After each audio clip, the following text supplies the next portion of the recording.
प्रणाम सब गोटा के। हम छी माधवी झा आ एकटा होली के गीत गावे छी। समस्त मिथिलावासी के होली के बहुत बहुत शुभकामनाएं। मिथिला में राम खेलैया होली।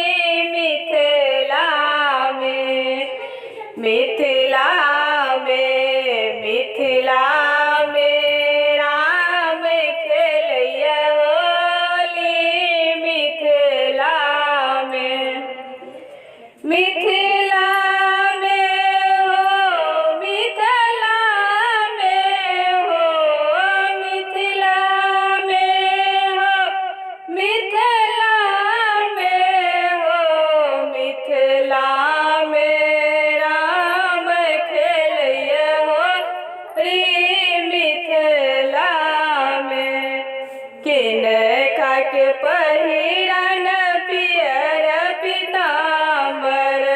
किनका के पहिरन पियर पीताम्बर।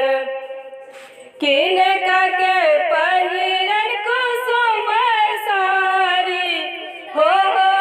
किनका के पहिरन कुसुम सारी।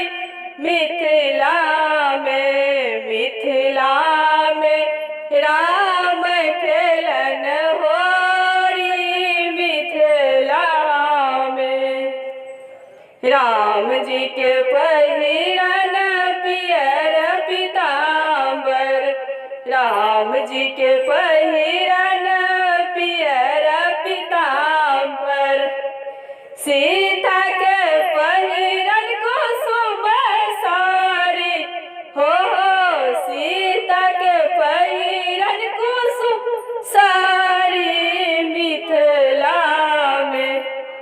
मिथिला में राम खेलन होरी। मिथिला में किनका के हाथ कनक पिचकारी। किनका के हाथ कनक पिचकारी। किनका के हाथ अबीर झोली हो। किनका के हाथ अबीर झोली। मिथिला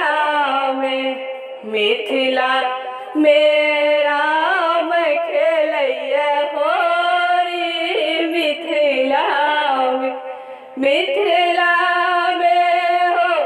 मिथिला में हो। मिथिला में हो। मिथिला में हो। मिथिला में राम खेलै होरी। मिथिला में राम जी के हाथ कनक पिचकारी। राम जी के हाथ कनक पिचकारी। सीता के हाथ अबीर झोली हो। सीता के हाथ अबीर झोली। मिथिला में राम खेलैया होरी। मिथिला में। धन्यवाद।